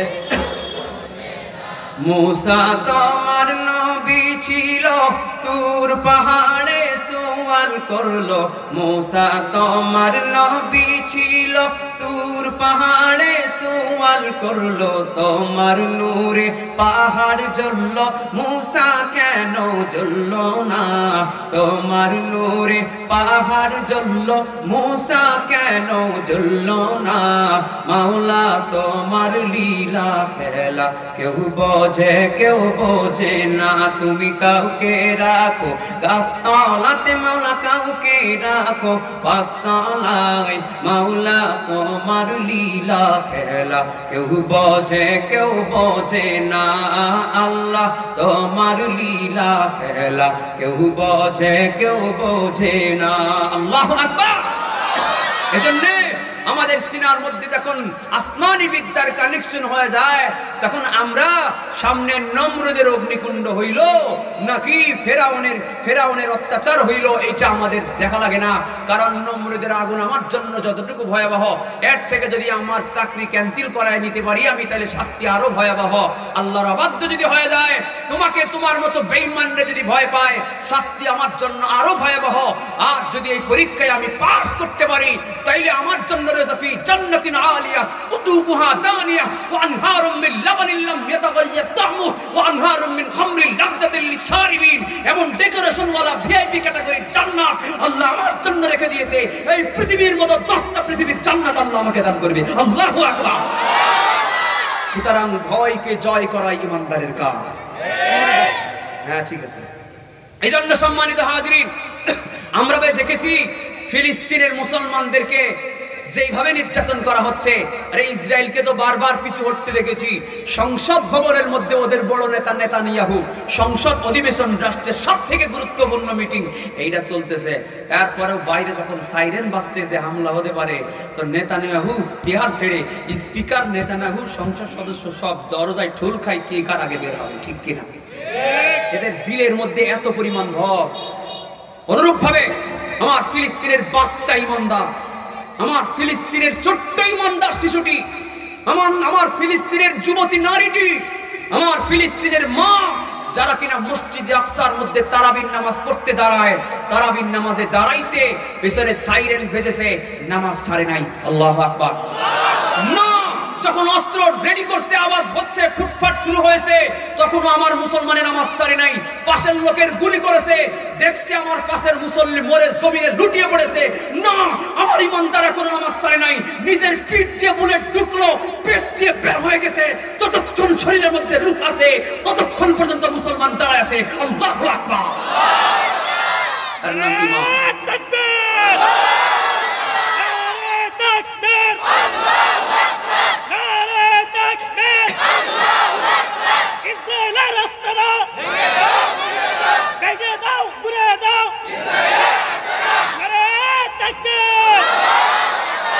এজন্য এরা এমন কিছু দেখেছে, আমার ফিলিস্তিনের মুসলমানেরা এমন কিছু দেখেছে যেটা ইসরায়েলের এই বুলেটের থেকে বেশি সুস্বাদু। বুলেট আমাকে যতটুকু ক্ষতি করবে, এর থেকে বেশি লাভের জিনিস আমার সামনে অপেক্ষা করতেছে। এরা কেন জানি বিশ্বাস করে নিয়েছে যে এর এই বুলেট না খাইলে আমি আমার চূড়ান্ত বিজয় দেখতে পারবো না। সেই চূড়ান্ত বিজয় জালিকাল ফৌজুল আযীম, এই চূড়ান্ত বিজয় হলো শহীদের মর্যাদা। শহীদের মর্যাদা নিয়ে মরার জন্যই শহীদরা মৃত নয়, এরা বরং জিন্দা বাল আহইয়াউন ইনদা রাব্বিহিম ইউরযাকুন, জিন্দা হয়ে কবরের মধ্যে জান্নাতের খাবারও এরা খায়। আল্লাহু আকবার। এই শহীদের মর্যাদা নেওয়ার জন্য আমার ফিলিস্তিনের মুসলমানেরা রেডি আছে। কি দেখেছে জানেন? এরা কোরআনের আলোর মাধ্যমে জান্নাত সরাসরি দেখতে পাইছে। এজন্যই কসোভো, ইরান, আফগান, ফিলিস্তিন, Chechnya, Bosnia, Philippine, Myanmar, Lebanon, মিশর, যত রকম মুসলিম রাষ্ট্র আছে, আজকে মসজিদে আকসার ফিলিস্তিনের প্রসঙ্গে দল, মত, ফেরকা, তরিকা নির্বিশেষে গোটা বিশ্বের মুসলমানেরা আজকে এক হয়ে গিয়েছে। এখন ইসরায়েলের বক্তব্য কিছুটা এরকম, চাচা আপন প্রাণ বাঁচা। সৌদি আরব মিশরের কাছে রিকোয়েস্ট করা শুরু করেছে, আগেও হামলা করছি, এরকম পাওয়ার তো জীবনে দেখি নাই, আপাতত আমরা যুদ্ধবিরতি চাই। ঠিক না? আপাতত আমরা যুদ্ধবিরতি চাই। আমরা মুসলমান বলবো আমরা মায়ের খাইছি, মুক্তি জিন্দেগি ছিল তাই খেয়েছি। ফিলিস্তিনিদের এখন মাদানি জিন্দেগি শুরু হয়েছে, এখন মায়ের দেওয়ার টাইম শুরু হয়ে গেছে। এমন মায়ের চলবে, ইসরায়েলের এমন মায়ের চলবে। ৭৫ বছর পর্যন্ত আমার যতগুলো মা বোনের রক্তাক্ত হয়েছে, প্রত্যেক ফুলে রক্তের বদলা নেওয়ার জন্য আজকে ফিলিস্তিনের সঙ্গে কোটি কোটি মুসলমান আমরা প্রস্তুত আছি। ফিলিস্তিনের রক্ত, ফিলিস্তিনের রক্ত, ইসরায়েলের আস্তানা, ইসরায়েলের আস্তানা। ইমানদার তৌহিদি জনতা, এটা কোনো রাজনৈতিক বক্তব্য নয়, এটাকে কেউ রাজনৈতিক বক্তব্য হিসাবেও নেবেন না। ইমান চলে যাবে, ইমান চলে যাবে। আজকে গোটা বিশ্বের মুসলমানেরা যখন এক হয়ে গেছে, আজকে আমরা মনে করি আমাদের আর পিছুটান হওয়ার টাইম নাই। ইমাম মাহদি আলাইহিস সালাম আসার টাইম কাছাকাছি, হযরত ঈসা আলাইহিস সালাম আসার টাইম কাছাকাছি। বহুত মায়ের আমরা খাইছি, আর আমরা মায়ের খাইতে রাজি না। আমাদের হাতা গোছানো রেডি আছে, আমাদের মাজায় গামছা বাঁধা আছে, সামনে শহীদের মৃত্যুর লোলুপ অবস্থা আমাদের জন্য রেডি আছে। আমরা ইমাম মাহদির নেতৃত্বে, হযরত ঈসার নেতৃত্বে একটা জিহাদ করতে চাই। গোটা বিশ্বের ইহুদি খ্রিস্টান জালেমগুলোর কবর রচনা হবে, কালেমাত রাজ কায়েম হবে ইনশাআল্লাহ। Kosovo, Oman, Iraq, Iran, Afghan, Chechnya, Bahrain, Bangladesh, Kashmir, Somalia. Kosovo, Oman, Iraq, Iran, Afghan, Chechnya, Bahrain, Bangladesh, Kashmir, Somalia, Philippines, Myanmar, Lebanon, Bosnia, Syria, Arab, Kuwait, Qatar, মিশর, লিবিয়া। দুনিয়া জুড়ে মুসলমান আজ বাদাই ঐক্যবিল, জেগেছে মুসলমান আজ খেপেছে ফিলিস্তিন। দুনিয়ার বুকে মরে ধুকে ধুকে আজকে মুসলমান চাই ফিরে পেতে, তাই দুনিয়াতে হারানো সে সম্মান। দুনিয়ার বুকে মরে ধুকে ধুকে আজকে মুসলমান চাই ফিরে পেতে, তাই দুনিয়াতে হারানো সে সম্মান। আঘাতে আঘাত হানবো এবার, পাবি না রে পথ আর পালাবার, ঠিক কিনা?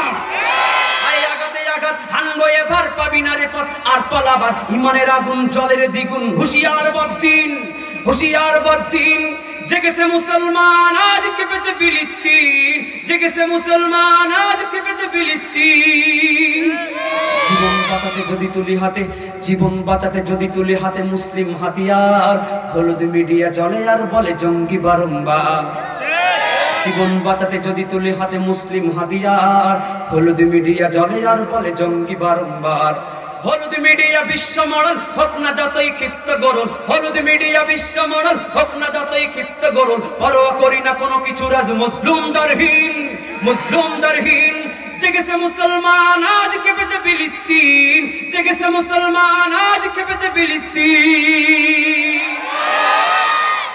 রাগ হয়েছেন? কষ্ট পাইছেন? যা কিছু কথা বললাম, আল্লাহ তাআলা ভুল ত্রুটিগুলো ক্ষমা করুক, ভালোগুলোর উপরে আমাকে আমল করার তৌফিক দিক, আপনাদেরকে আমলের তৌফিক দিক, বলেন আমিন।